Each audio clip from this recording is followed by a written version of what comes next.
Hello दोस्तों, मेरा नाम सिंधे है और मैं उत्तराखंड के एक छोटे से गांव का रहने वाला हूं। अब मैं आपको अपने बारे में कुछ खास जानकारियां देता हूं। मैं एक पुलिस इंस्पेक्टर हूं और मैं यहीं उत्तराखंड के ही एक पुलिस स्टेशन में काम करता हूं।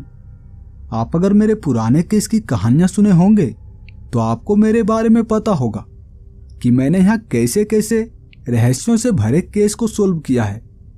पिशाचों की दुनिया से लेकर चुड़ैलों के आतंक तक के रहस्यों को सुलझाया है मैंने, क्योंकि मेरा मानना है कि बुराई चाहे कितना भी शक्तिशाली क्यों ना हो, वो अच्छाई से कभी नहीं जीत सकती।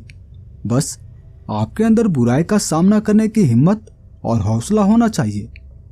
इसी तरह मैं अब तक यहाँ कई सारे केस को सोल्व कर चुका हूँ, पर उनमें से कुछ केस ऐसे भी थे जिसे सुलझाने में मुझे काफी लंबा वक्त लगा, पर मैं उस केस के तह तक जाकर उसकी सच्चाई का पता लगाकर ही रहा। उसके पीछे जो भी मुजरिम था उसे कानूनी सजा दिलवा कर ही रहा, क्योंकि एक पुलिस वाले का तो काम ही यही होता है, दोषी को सजा दिलवाना। और मैं ये काम अब तक बहुत ही ईमानदारी से करता आ रहा हूँ। ऐसे ही जब मैं एक बार अपने पुलिस स्टेशन में बैठा एक केस की फाइल को पढ़ रहा था, तभी फोन की घंटी बजी। जब मैंने कॉल उठाया तो फोन पे पुलिस कमिश्नर सूर्य प्रताप मुझसे बातें कर रहे थे। वो मुझसे कहने लगे, सिंधे क्या तुमने आज का न्यूज़पेपर देखा है? तो मैं भी उनसे कहने लगा, नहीं सर, मैंने तो अभी तक नहीं देखा। क्यों, कुछ बड़ा घटना हुआ है क्या अपने शहर में? मेरी इस बात पर कमिश्नर साहब का भी कहना था, बड़ा घटना क्या, उससे भी कहीं बढ़कर यह घटना है। तुम्हें पता है, यही उत्तराखंड का ही एक गांव जहां के सभी इंसानों को जान से मार दिया गया है, वहां लगभग 600 से 700 लोगों की मौत हुई है। और जो लोग जिंदा बचकर भागने में कामयाब हो पाए हैं, उनका कहना है कि वहां कोई भेड़िया है, भेड़िया जैसा दिखने वाला जानवर है जो 2 पैरों पर चलता है। और उस 2 पैर पर चलने वाले भेड़िया के साथ साथ कई सारे जंगली भेड़िया भी हैं जो 4 पैरों पर चलते हैं। आप ये समझें कि वहां एक 2 पैर पर चलने वाले भेड़िया के साथ साथ एक खूंखार जंगली भेड़ियों का झुंड भी है जो वहां गांव के इंसानों को मारकर उनका खून पी रहे हैं। और यही कारण है कि वहां उस गांव के जितने भी लोग जिंदा बचने में कामयाब हो पाए, वो उस गांव को छोड़कर भाग निकले। और अब वो गांव पूरा का पूरा वीरान पड़ चुका है। तुम आज का न्यूज़पेपर देख लो, तुम्हें इस घटना के बारे में सारी जानकारियां मिल जाएगी। और हाँ, तुम जल्द से जल्द मेरे ऑफिस पहुंचो, मुझे तुमसे इस केस के बारे में कुछ खास बातें करनी है।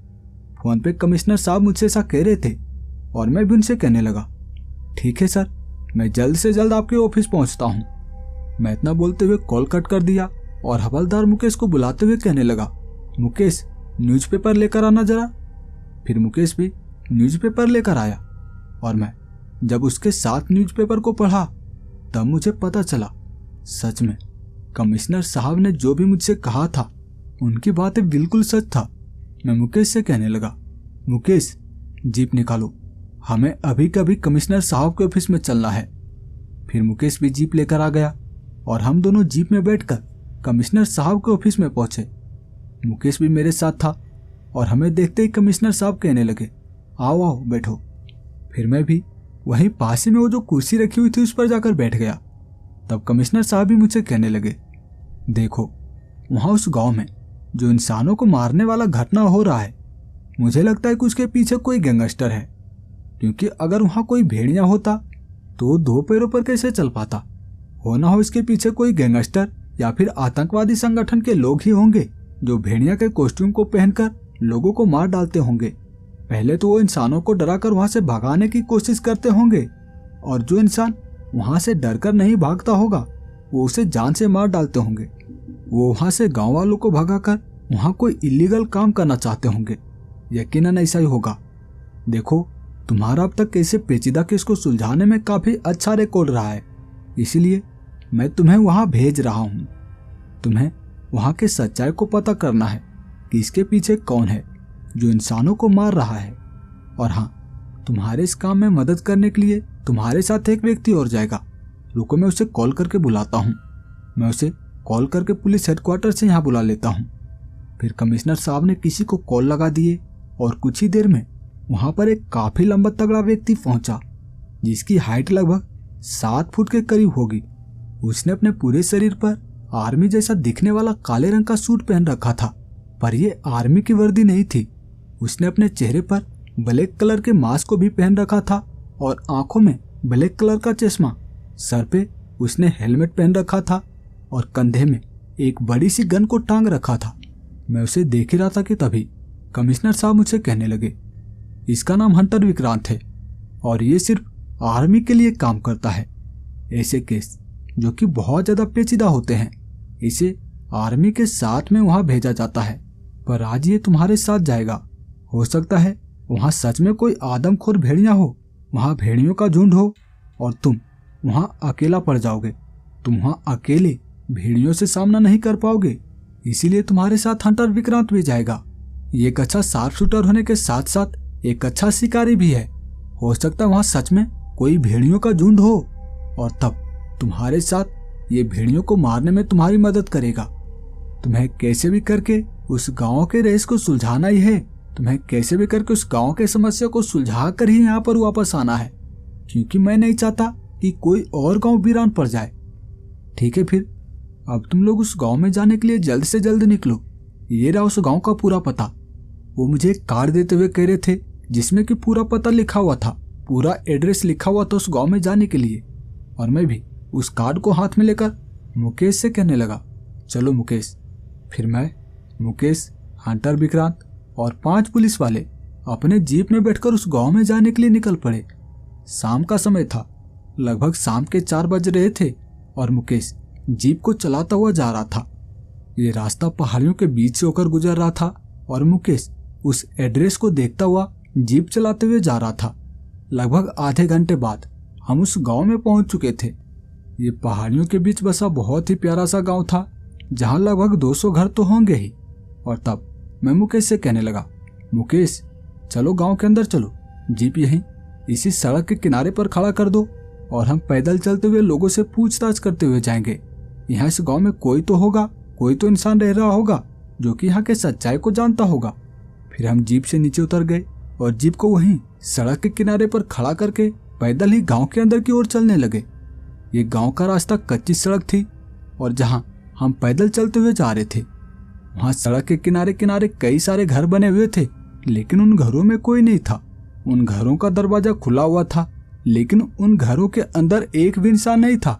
वहां पे जो पुलिस वाले हमारे साथ आए थे वो घर में जा जाकर इंसानों को ढूंढ रहे थे, लेकिन उन्हें वहां कोई इंसान मिलता ही नहीं था। लेकिन घर के सारे दरवाजे खुले हुए थे। फिर हम ऐसे ही चलते हुए वहां गांव में इंसानों को ढूंढ रहे थे, लेकिन वहां एक भी इंसान उस गांव में मिला ही नहीं। वहां सभी घरों के दरवाजे खुले हुए थे, कुछ घरों पर ताला भी लगा हुआ था, लेकिन उस गांव में एक भी इंसान था ही नहीं।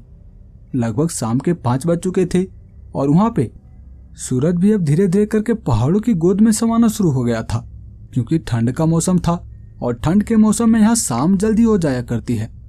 इसी तरह कुछ ही देर में शाम हो गई और मैं वहां पे कोई व्यक्ति को ढूंढ रहा था, किसी इंसान को ढूंढ रहा था जिससे मैं बातें कर पाता, क्योंकि मैं यहाँ के रहस्यों को ही तो सुलझाने के लिए आया था। मैं यहाँ घूमने के लिए थोड़ी ना आया था, पर यहाँ मुझे कोई मिल ही नहीं रहा था।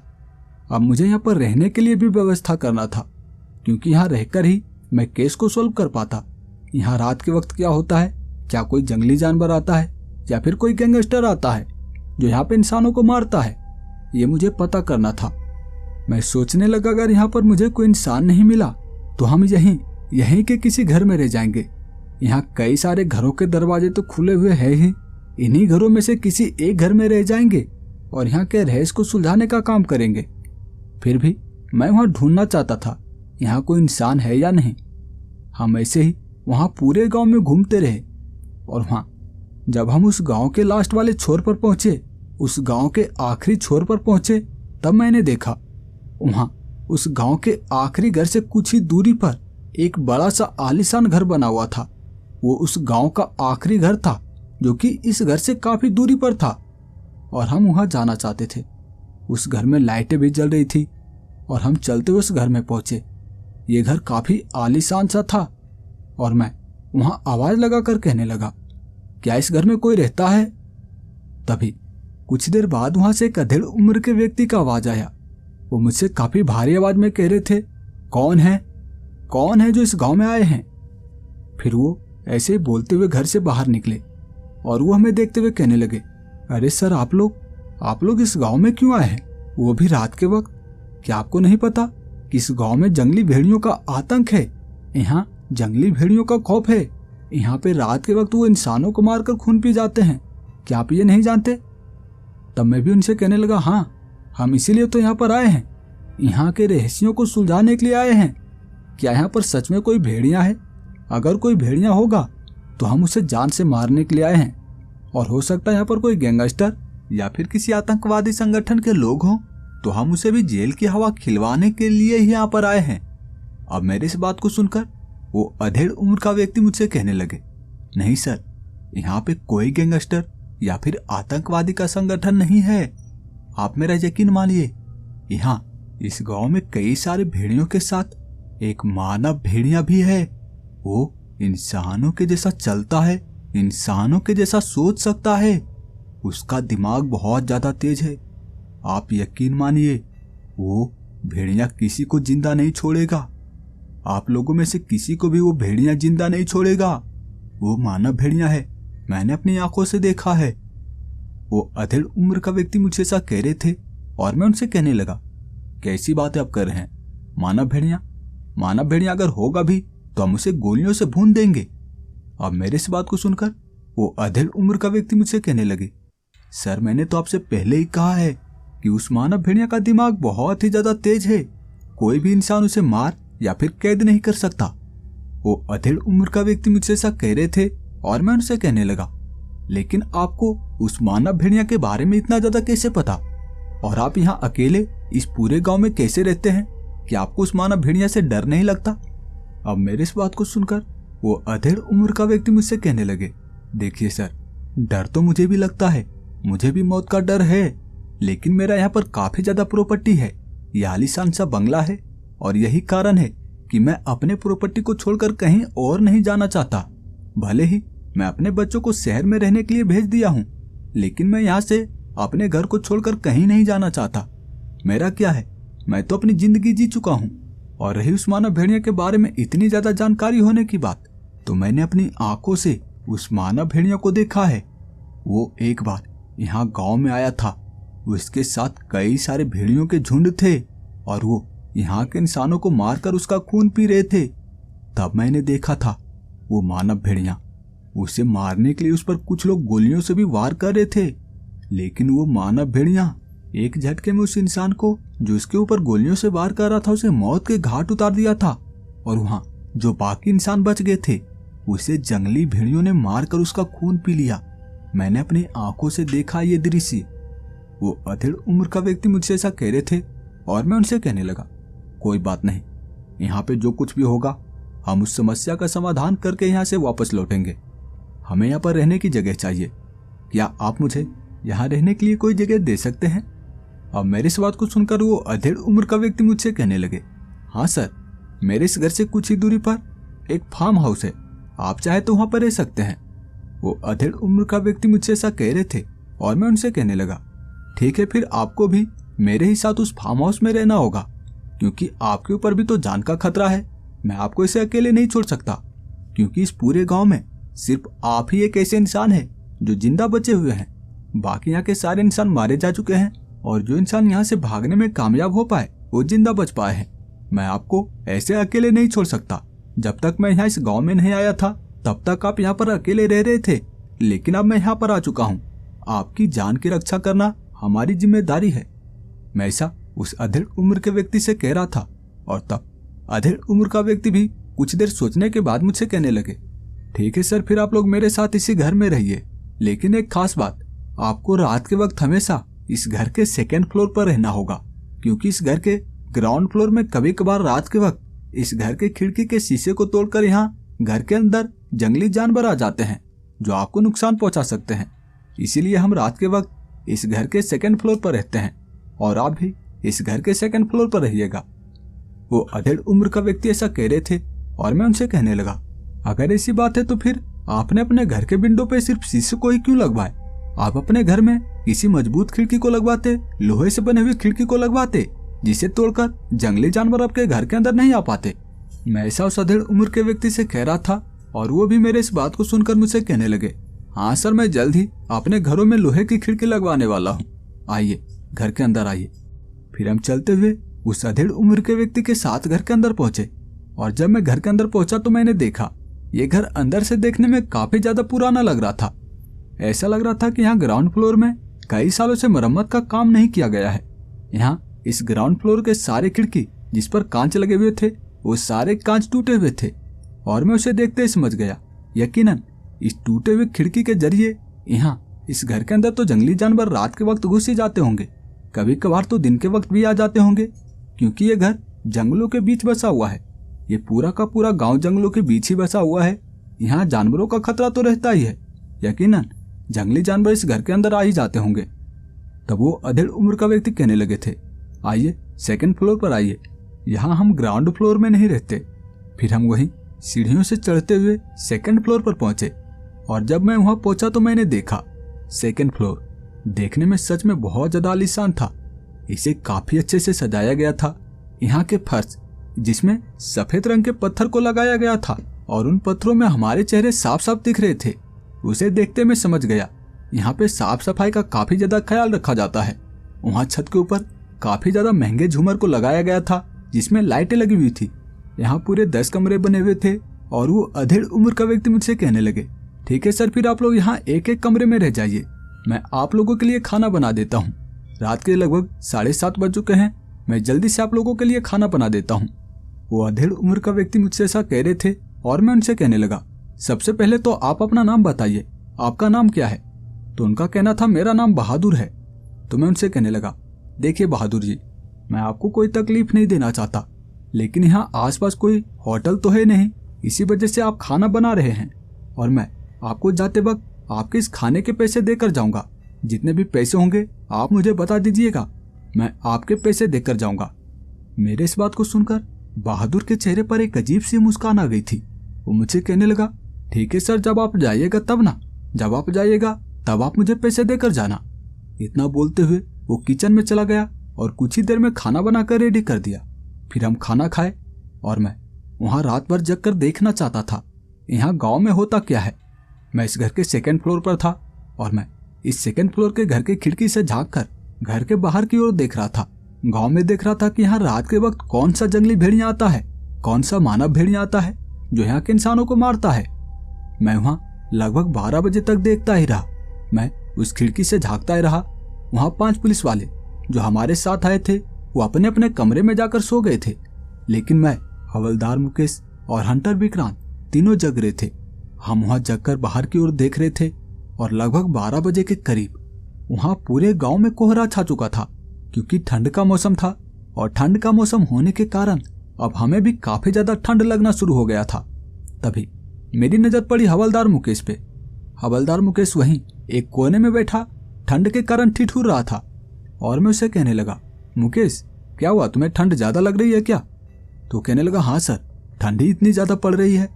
तो मैं उसे कहने लगा, जाओ फिर सो जाओ, सो जाओ, मैं और हंटर विक्रांत जगता हूँ। हम यहाँ जाकर देखते हैं कि आखिर यहाँ इस पूरे गांव में रात के वक्त होता क्या है। फिर मुकेश भी अपने कमरे में सोने चला गया और हम दोनों वहां खिड़की से झांककर बाहर की ओर देख रहे थे। तभी लगभग 12:30 बजे के करीब वहां गांव से बहुत ही अजीब सी आवाज आने लगी थी। ऐसा लग रहा था कि जैसे कई सारे इंसान एक साथ रो रहे हैं। यहाँ इस पूरे गांव में कई सारे इंसान एक साथ रो रहे हैं। उनकी रोने की आवाज बहुत ही हल्की हल्की हमारे कानों पर सुनाई पड़ रही थी और मैं हंटर विक्रांत से कहने लगा, ये क्या हो सकता है? क्या ये इंसानों के ही रोने की आवाज है? लेकिन ये आवाजें तो ऐसा लग रहा है कि जैसे कई सारे इंसान एक साथ मिलकर रो रहे हैं और उनकी आवाज हल्की हल्की हमारे कानों पर सुनाई पड़ रही है। मेरी इस बात को सुनकर हंटर विक्रांत भी कहने लगे, हाँ सर, यहाँ पर यकीनन कोई इंसान ही रो रहा है, लेकिन यहाँ पे इंसान कैसे रो सकते हैं? यहाँ इस पूरे गांव में तो कोई इंसान था ही नहीं। हम जब आ रहे थे शाम के वक्त तब तो हमें किसी भी घर में एक भी इंसान मिला नहीं, और अब यहाँ रात के वक्त इंसान कहाँ से आ गए? हंटर विक्रांत मुझसे ऐसा कह रहे थे और मैं उनसे कहने लगा, कहीं ये भूत प्रेतों के तो रोने की आवाज नहीं, जिन्हें इसी गांव में मार दिया गया हो सकता है उनकी आत्मा यहाँ रात के वक्त रोते हो। देखो, तुम्हें ये मेरी बात थोड़ा अटपटा सा जरूर लगेगी, लेकिन मैं पहले भी ऐसी शक्तियों का सामना कर चुका हूँ, ऐसे भूत प्रेतों का सामना कर चुका हूँ। हो ना हो यहाँ पे आत्माएं ही हो सकती है जो यहाँ पर रोते होंगे। मेरे इस बात को सुनकर हंटर विक्रांत भी कहने लगे, हाँ सर, ऐसा हो सकता है, क्योंकि मैं भी कई बार ऐसे शक्तियों का सामना किया हूँ। मैं पहले भी कई बार आर्मी के साथ जा चुका हूँ और उनके साथ ऐसी शक्तियों का सामना किया हूँ। ऐसी शक्तियाँ हमारी दुनिया में होती है।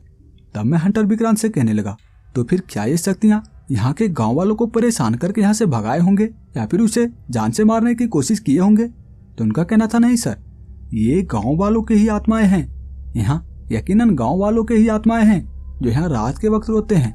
उन्हें भेड़िया ने जान से मार दिया और उनका दाह संस्कार न होने की वजह से, उनके शरीर का दाह संस्कार न होने की वजह से उनकी आत्मा यही गांव में ही भटक रही होगी और वही यहाँ पर रात के वक्त रोते हैं। हंटर विक्रांत मुझसे ऐसा कह रहे थे और मैं उनसे कहने लगा, यकीनन ऐसा ही होगा। उसके बाद हम फिर से खिड़की से झांककर गांव के बाहर की ओर देखने लगे। तभी मुझे ऐसा लगा कि यहाँ पे इंसानों के रोने के साथ साथ भेड़ियों के भी रोने की आवाजें आ रही है। तब मैं हंटर विक्रांत से कहने लगा, क्या तुम्हें भी यहाँ पे भेड़ियों के रोने की आवाजें सुनाई दे रही है? तो उसका कहना था, हाँ सर, यहाँ पे भेड़ियों के रोने की तो आवाजें आ रही है, लेकिन ये आवाजें मुझे लगता है कि ग्राउंड फ्लोर से आ रही है, इस घर के ग्राउंड फ्लोर से आ रही है। तब मैं भी गौर से उन आवाजों को सुनने की कोशिश करने लगा और तब मुझे पता चला यहाँ पे इंसानों के रोने की आवाज इस घर के बाहर की ओर से आ रही थी और भेड़ियों के रोने की आवाज इस घर के ग्राउंड फ्लोर से आ रही थी। ऐसा लग रहा था कि इस घर के ग्राउंड फ्लोर में कई सारे भेड़ियां हैं जो एक साथ यहाँ पर आवाजें निकाल रहे हैं। मैं हंटर विक्रांत से कहने लगा, क्या हमें नीचे चलकर देखना चाहिए? क्या हमें देखना चाहिए कि इस घर के ग्राउंड फ्लोर में सच में कोई भेड़िया है या नहीं? तब हंटर विक्रांत भी कहने लगा, हाँ सर, लेकिन उससे पहले आप अपने हाथ में गन को पकड़ लीजिए। हो सकता है वहां ग्राउंड फ्लोर के ऊपर सच में कोई भेड़िया हो और वो आपके ऊपर हमला कर दे, इसीलिए आप अपने हाथ में गन को पकड़े रहिए। उसके बाद हम अपने फोन के फ्लैश लाइट को जलाकर वहां सीढ़ियों से नीचे उतरता हुआ ग्राउंड फ्लोर में जाने लगे। हम दबे पांव उन सीढ़ियों से नीचे उतरते हुए ग्राउंड फ्लोर में पहुंचे और जब हम वहां पहुंचे तो मैंने देखा वहां तो आसपास कोई भेड़िया था ही नहीं। वहां पूरे ग्राउंड फ्लोर में एक भी भेड़िया नहीं था। वहां एक लाल रंग का बल्ब जल रहा था जो कि मध्यम मध्यम सी लाल रंग की रोशनी वहां पे बिखेर रही थी, लेकिन वहां पे अब भी वो भेड़ियों की आवाजें काफी तेज तेज आ ही रही थी।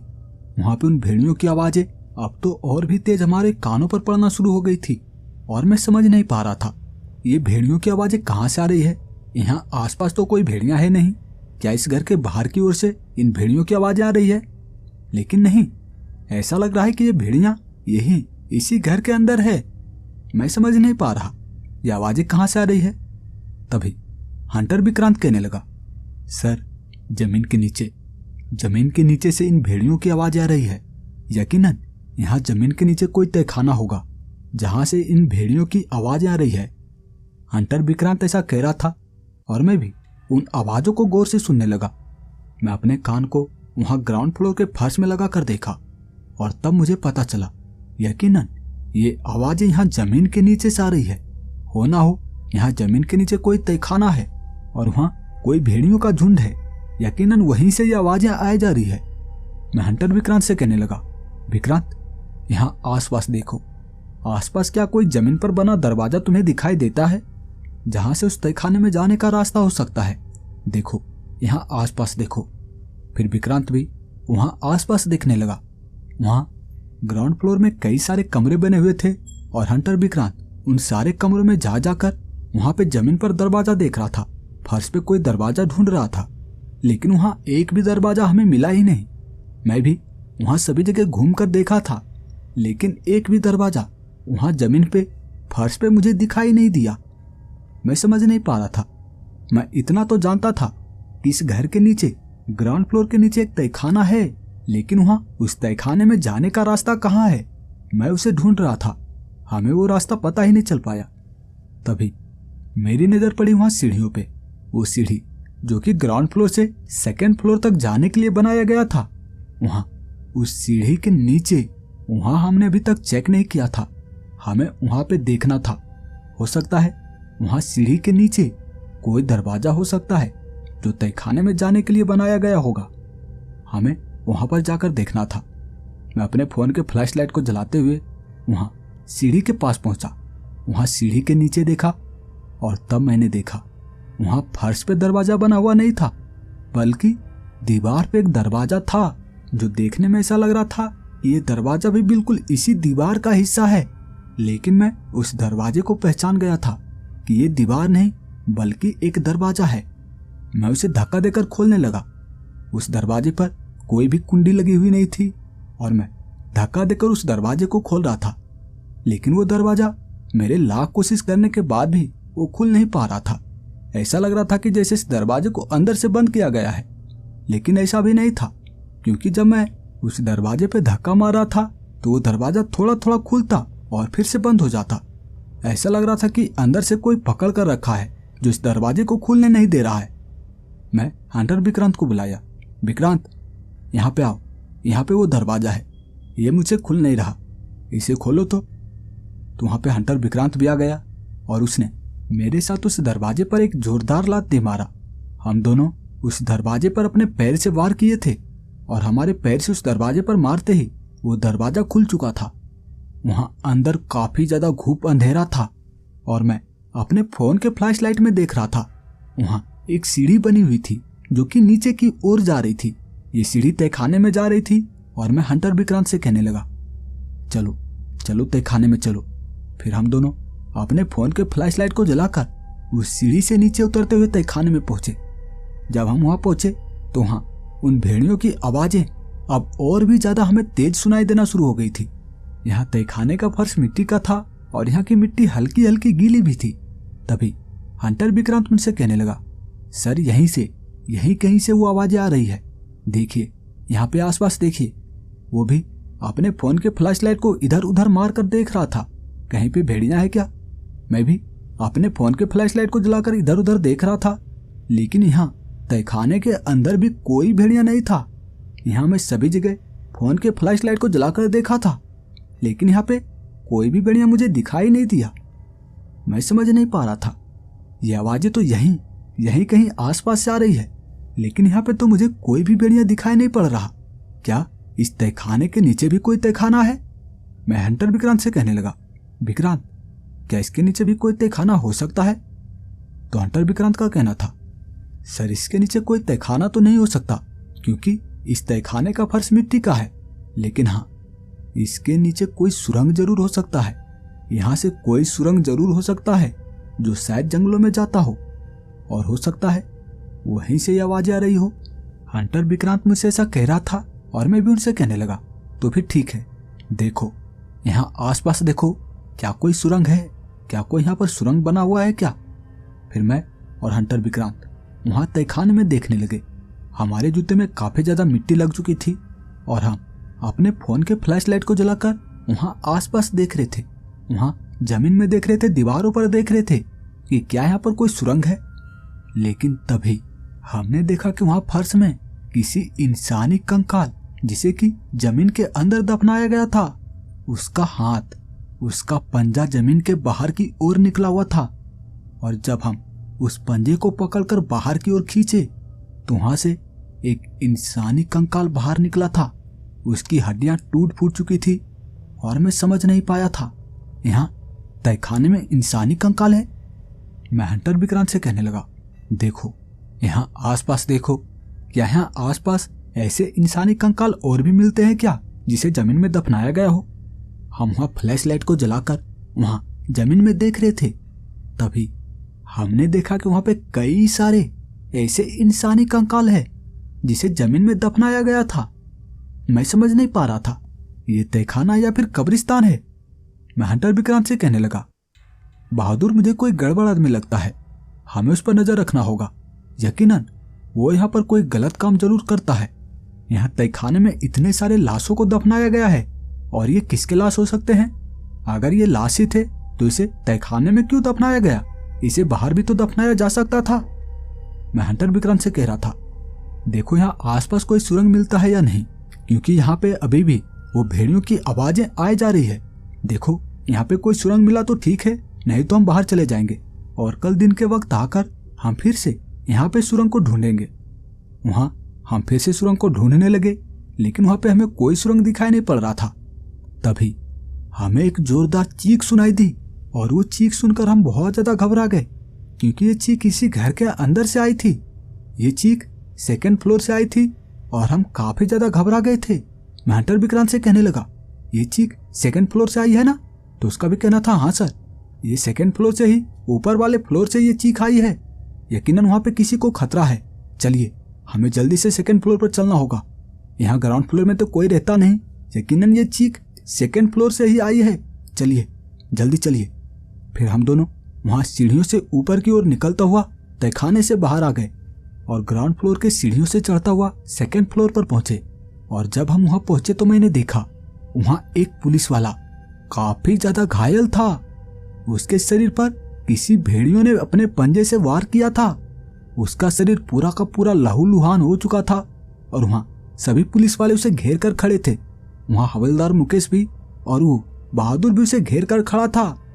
और मैं उसे कहने लगा, क्या हुआ? क्या हुआ तुम्हें? तुम पर किसने हमला किया? तुम्हारे शरीर पर तो किसी भेड़िए के पंजे का निशान है। क्या यहाँ पर कोई भेड़िया आया था जिसने तुम्हारे ऊपर हमला किया? वो काफी डरते हुए बहादुर की ओर देख रहा था।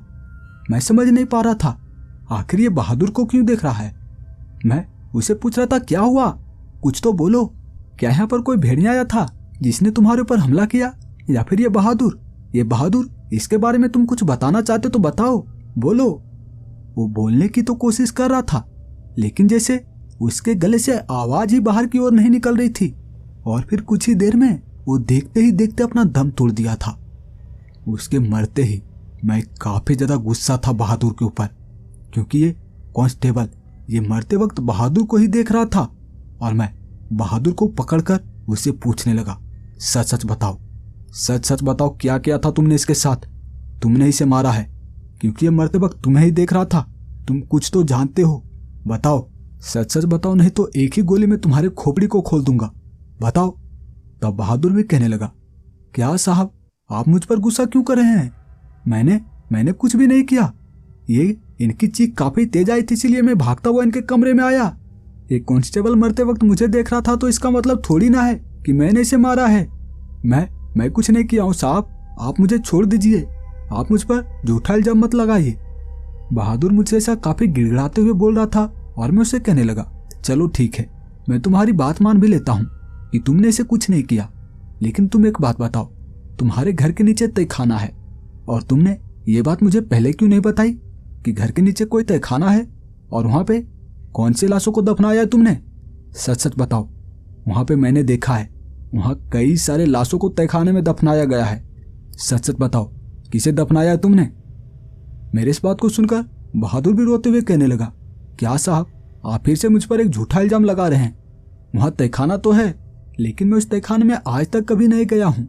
मेरे पूर्वज, मेरे दादा परदादा भले ही उस तहखाने में जाया करते थे, लेकिन मैं कभी भी उस तहखाने में नहीं गया हूँ।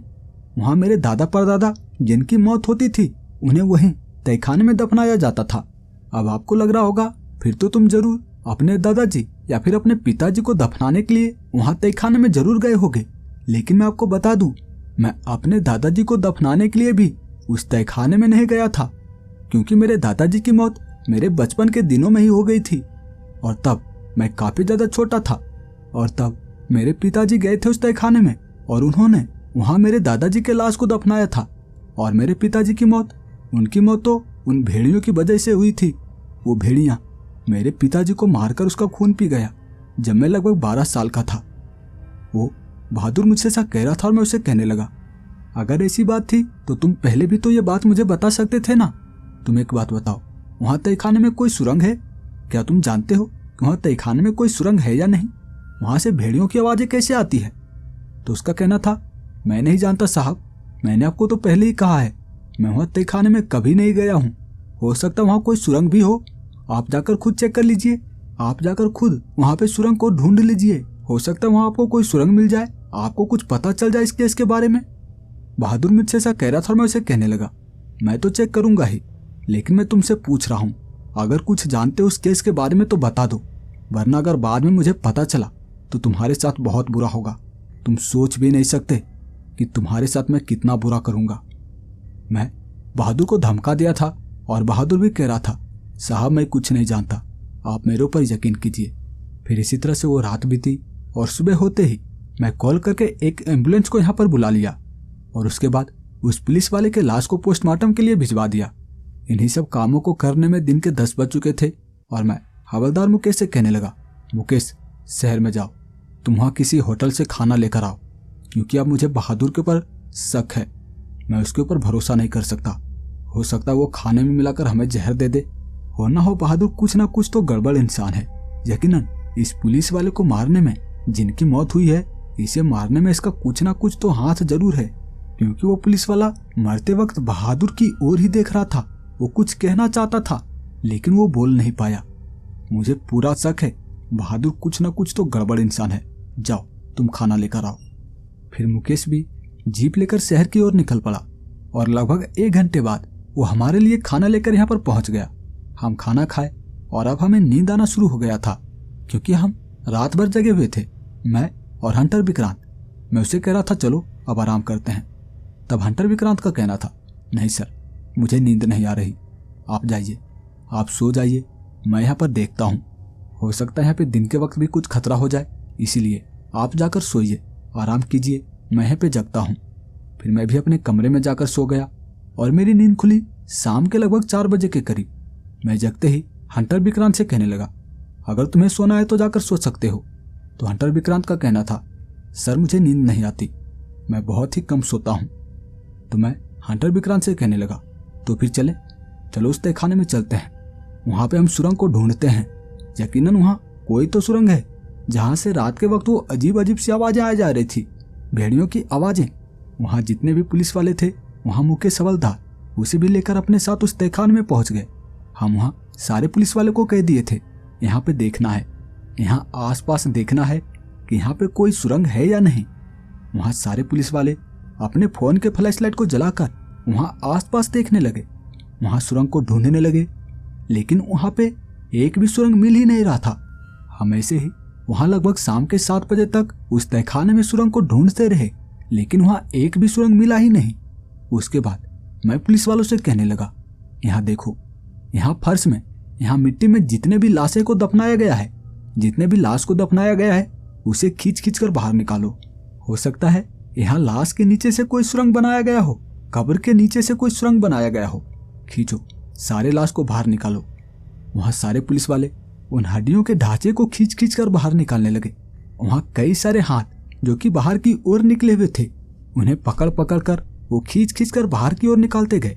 वहाँ काफी ज्यादा अंधेरा था और सारे पुलिस वाले लाश को खींच खींच कर बाहर की ओर निकाल रहे थे, लेकिन तभी एक पुलिस वाला काफी जोरदार चीखा।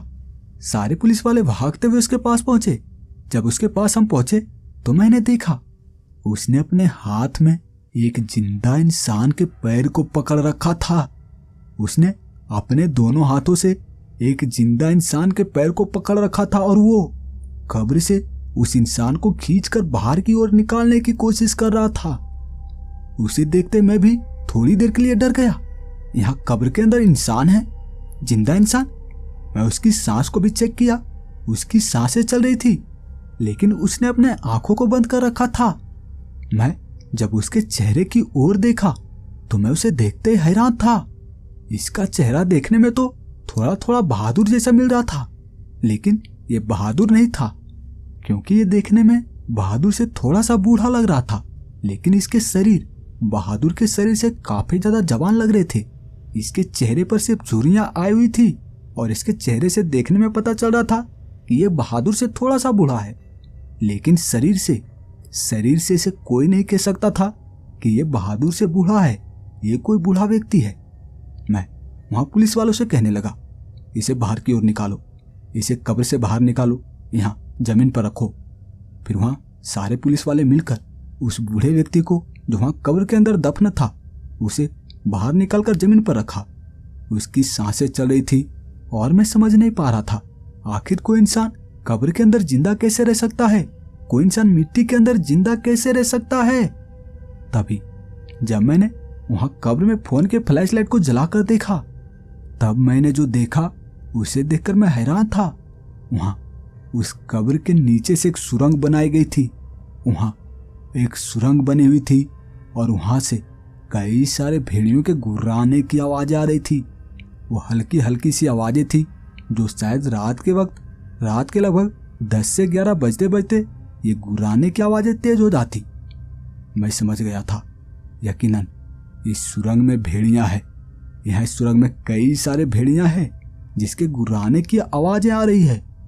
मैं हंटर विक्रांत से कहने लगा, विक्रांत यहाँ देखो, इस सुरंग में देखो, यकीनन यहाँ पे वो भेड़ियां रहते हैं। क्या हमें इस सुरंग में जाना चाहिए? तो हंटर विक्रांत का कहना था, नहीं सर, रात का समय है और वहां सुरंग के अंदर न जाने कितने सारे भेड़ियां हो सकते हैं। हमारे पास कोई मशीन गन तो है नहीं कि हम एक साथ उन सारे भेड़ियों का मुकाबला कर पाए।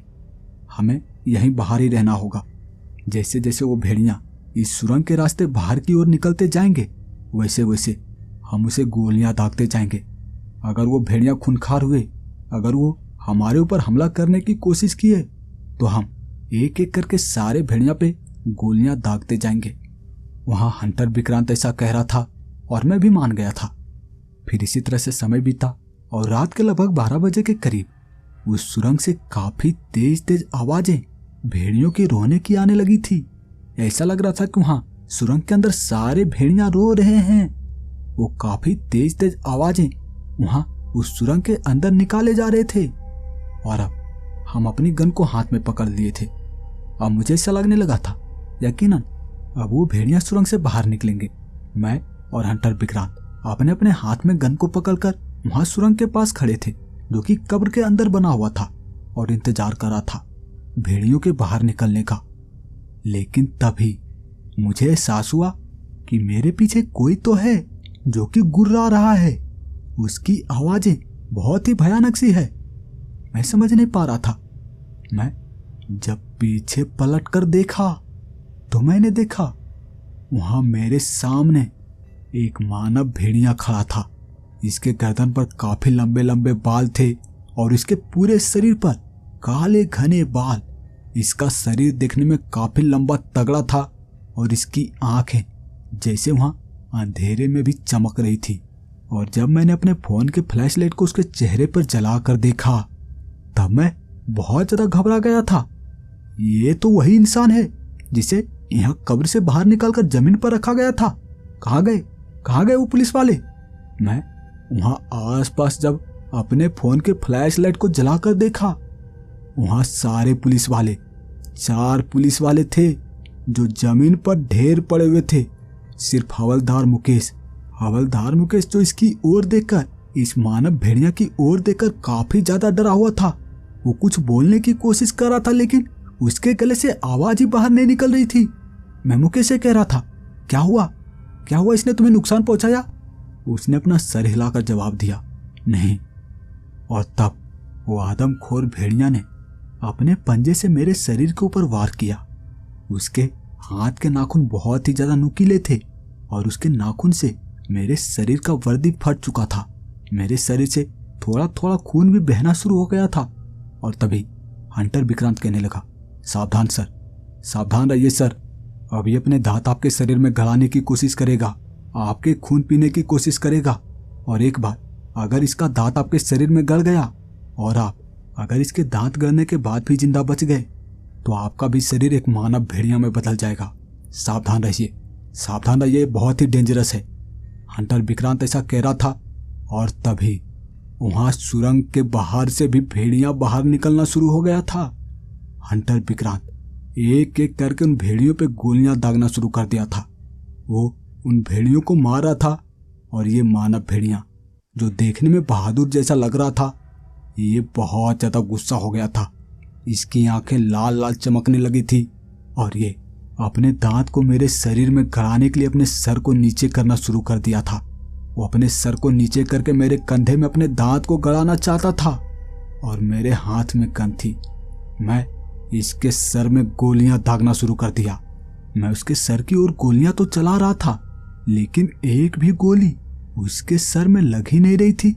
जैसे उसे पहले से ही पता चल रहा था कि मैं गोलियां किस ओर चलाने वाला हूं। वो अपना सर दूसरी ओर कर लेता, मैं उसके सर की ओर गोलियां चलाता और वो अपना सर दूसरी ओर कर लेता। इसी तरह से वो अपने सर को घुमा घुमा कर मेरे गोलियों के वार से बच रहा था और मैं बहुत ज्यादा हैरान था। इसे कैसे पता चल जाता है हर बार कि मैं किस ओर गोलियां चलाने वाला हूं? ये अपने सर को कभी पीछे की ओर झुका लेता है, कभी दूसरी साइड कर लेता है। कैसे? इतनी ज्यादा फुर्ती आखिर कैसे इसके अंदर?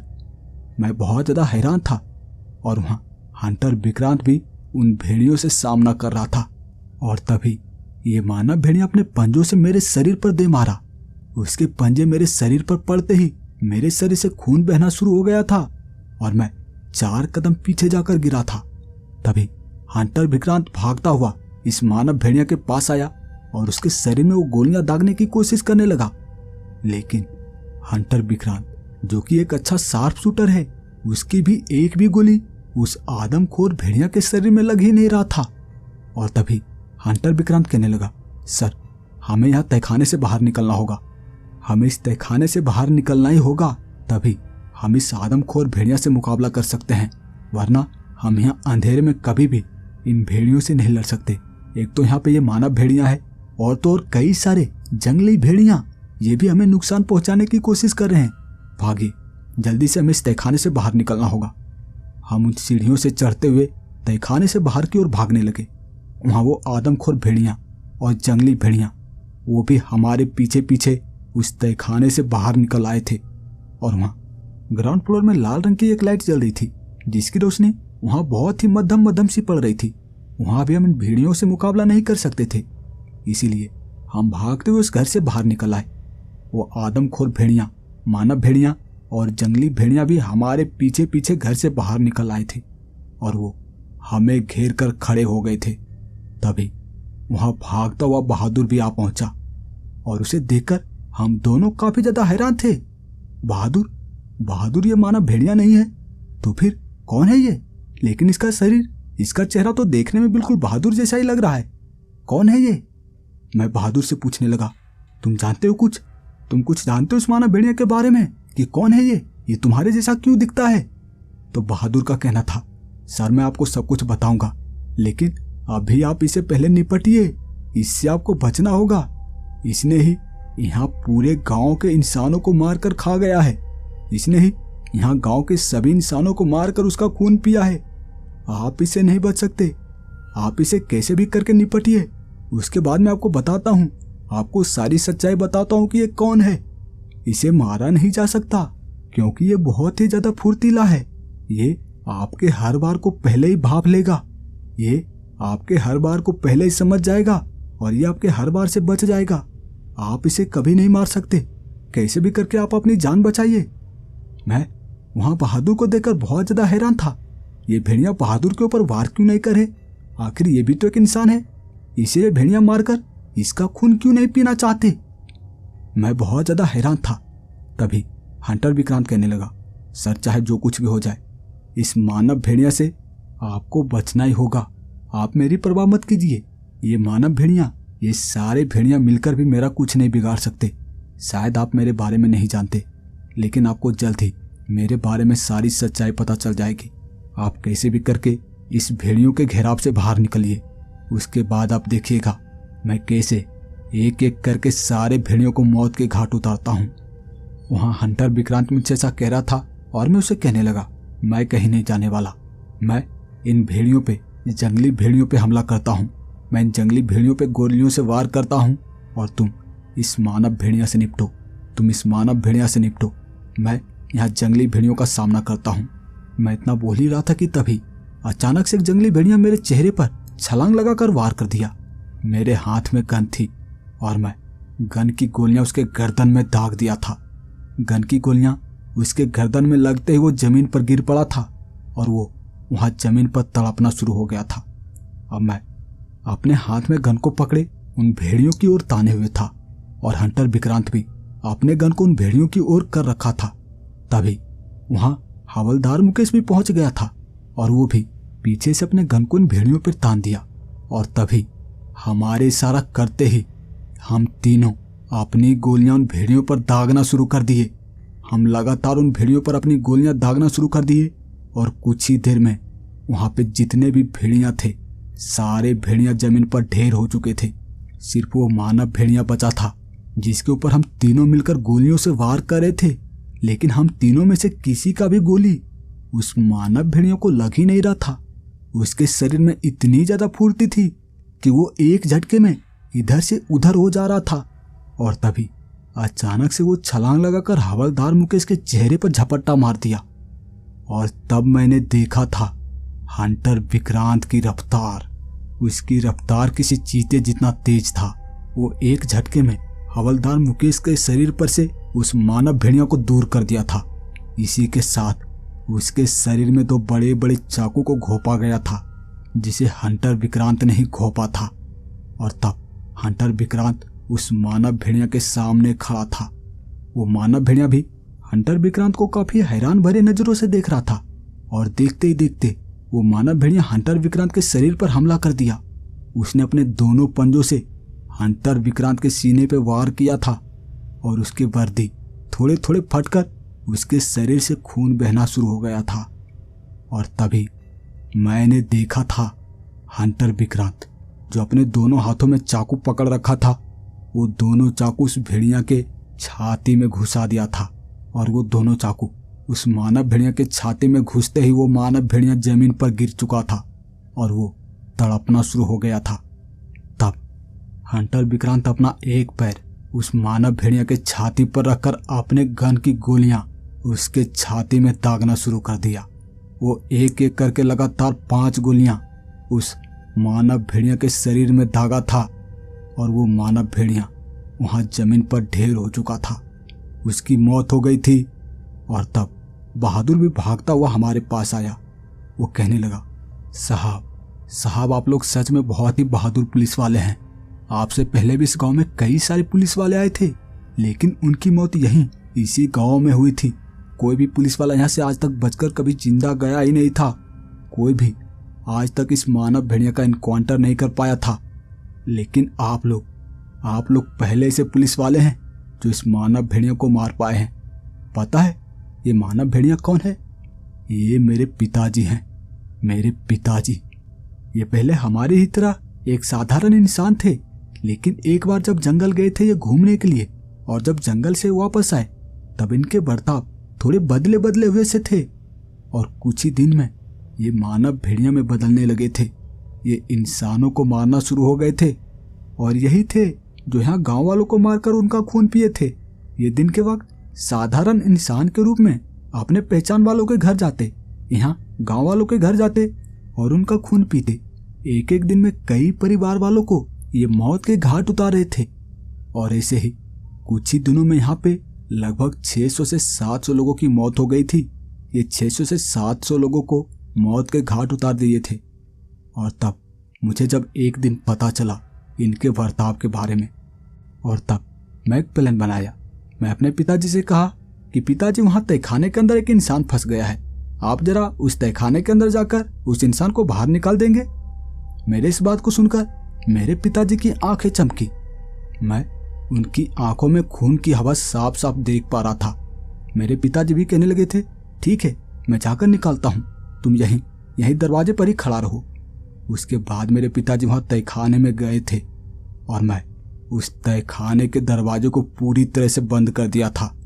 उस दरवाजे को इतनी मजबूती से बंद किया था कि कोई भी एक इंसान उस दरवाजे को खोल नहीं सकता था। और आप दोनों लोग मिलकर उस दरवाजे को खोले और तहखाने में गए और यहाँ के रहस्य को सुलझाए। मुझे बहुत ज़्यादा खुशी है कि यहाँ का आदमखोर भेड़िया मारा गया, यहाँ का मानव भेड़िया मारा गया। अब यहाँ इस गांव में भी इंसान फिर से बस पाएंगे, यहाँ रह पाएंगे। बहादुर भी बहुत ज़्यादा खुश था। और तब मेरी नज़र वहाँ हंटर विक्रांत के शरीर पर गया। उसके शरीर पर वो जो आदमखोर भेड़िया अपने पंजे से कट का निशान बनाया था, उसके शरीर से वो जो खून बह रहा था, वो घाव अब पूरी तरह से भर चुके थे। उसके शरीर पर वो वर्दी तो फटे हुए थे, लेकिन वो घाव जहाँ से खून बह रहे थे वो पूरी तरह से भर चुके थे। और तब मैं हंटर विक्रांत से कहने लगा, तुम्हारा घाव इतनी जल्दी कैसे भर गया? हमारे घाव से तो अभी भी खून बह रहे हैं, लेकिन तुम्हारे घाव इतनी जल्दी कैसे भर गए? और तुम्हारा रफ्तार चीते के जैसा कैसे तेज था? जब हवलदार मुकेश पर उस आदमखोर भेड़िया ने, उस मानव भेड़िया ने हमला किया था, तब तुम्हारा रफ्तार चीते के जैसा कैसे तेज था? तब हंटर विक्रांत का कहना था, आप ये मेरा श्राप या फिर वरदान समझ सकते हैं, जो मुझे बचपन से ही है। बचपन में भी जब मुझे कोई कट लगता था, जब मेरे शरीर पर कोई कट लगता था, तो वो घाव देखते ही देखते भर जाते थे।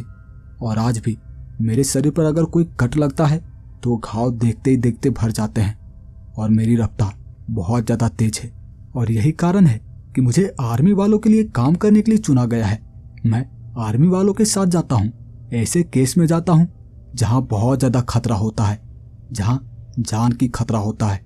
वहाँ मैं आर्मी वालों के साथ जाता हूँ, वहाँ के केस को सुलझाता हूँ, वहाँ के रहस्य को सुलझाता हूँ, और यही मेरा काम है। खैर, आज से आप मेरा काफ़ी अच्छा दोस्त बन चुके हैं।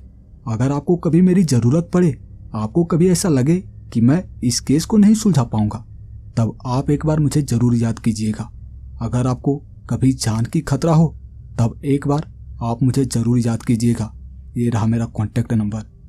हंटर विक्रांत मुझे अपना कॉन्टैक्ट नंबर देता हुआ ऐसा कह रहा था, और मैं हंटर विक्रांत से कहने लगा, अगर ऐसा है फिर तो तुम्हारी मौत कभी हो ही नहीं सकती। तुम्हारे शरीर पर जब भी कोई कट लगेगा, जब भी कोई घाव होगा, तो वह अपने आप ही भर जाएगा। तब हंटर विक्रांत का कहना था, हाँ, मेरी मौत भी हो सकती है, लेकिन उसके कुछ नियम हैं, कुछ तरीके हैं। अगर उस तरीके से मुझे मारा जाए तो मेरी मौत हो सकती है। तो मैं हंटर विक्रांत से कहने लगा, वो तरीका क्या है? तो हंटर विक्रांत का कहना था, देखिए सर, कुछ राज ऐसे होते हैं जिसे बताया नहीं जा सकता, क्योंकि दीवारों के भी कान होते हैं, और मैं अपने मौत के रहस्य के बारे में किसी को नहीं बताता। हो सकता है किसी बुरी शक्ति को मेरे इस मौत के राज के बारे में पता चल जाए और वो मुझे जान से मार डाले। इसीलिए मैं कभी भी अपने मौत के राज के ऊपर बात नहीं करता। खैर, आज से आप मेरा अच्छा दोस्त बन चुके हैं। आपको जब भी कभी लगे कि आपको मेरी ज़रूरत है, तो आप एक बार मुझे ज़रूर याद कीजिएगा। मैं जल्द से जल्द आपके पास पहुंच जाऊंगा। हंटर विक्रांत ऐसा कह रहे थे, और मैं उसे कहने लगा, ठीक है, फिर चलें। अब हम अपने पुलिस स्टेशन में वापस चलते हैं। तो हंटर विक्रांत का कहना था, उससे पहले इस आदमखोर भेड़िया का एक तस्वीर तो निकाल लीजिए, ताकि कल न्यूज़पेपर के हेडलाइन में इसका तस्वीर होना चाहिए, इसका न्यूज आना चाहिए कि यहाँ पे जो भी खतरा था, जो भी बला था, वो मारा जा चुका है। फिर हंटर विक्रांत उस मानव भेड़िया का एक तस्वीर निकाल लिया। उसके बाद हम अपने जीप में बैठकर, मैं, हवलदार मुकेश और हंटर विक्रांत तीनों अपने शहर पहुंचे। हंटर विक्रांत पुलिस कमिश्नर के पास चला गया, और हम दोनों अपने पुलिस स्टेशन वापस आ गए। अगली सुबह वहाँ न्यूज़पेपर के हेडलाइन पर लिखा हुआ था, उस गांव में जो भी खतरा था, जो भी बला था, वो अब टल चुका है। वहाँ अब इंसान शांतिपूर्वक रह सकते हैं। मैं उस न्यूज को देख रहा था, लेकिन वहाँ कहीं भी मानव भेड़िया का जिक्र किया ही नहीं गया था। ना तो उस मानव भेड़िया का फोटो उस पेपर में आया था, और ना ही उस न्यूज में मानव भेड़िया का जिक्र किया गया था। वहाँ पुलिस वालों ने उस मानव भेड़िया के राज को छुपा लिया था, उसके रहस्य को छुपा लिया था। और तब मैं समझ पाया था, गवर्नमेंट, उन्हें सब पता होता है कि यहाँ कैसे कैसे घटनाएं होती है, कैसे कैसे जीव हमारे इस दुनिया में पाए जाते हैं, लेकिन कभी भी ऐसे अजीब से दिखने वाले क्रिएचर को वो पब्लिक के सामने नहीं रखते, क्योंकि आम जनता को उनके बारे में पता चला तो इंसानों के बीच काफी ज्यादा खलबली मच सकती है। लोग परेशान हो सकते हैं, घबरा सकते हैं। इसी वजह से कभी भी आम इंसानों को ऐसे अजीब से दिखने वाले क्रिएचर के बारे में नहीं बताया जाता। गवर्नमेंट सब जानते हैं, लेकिन वो कभी भी आम इंसानों को ऐसे अजीब से दिखने वाले क्रिएचर के बारे में नहीं बताते।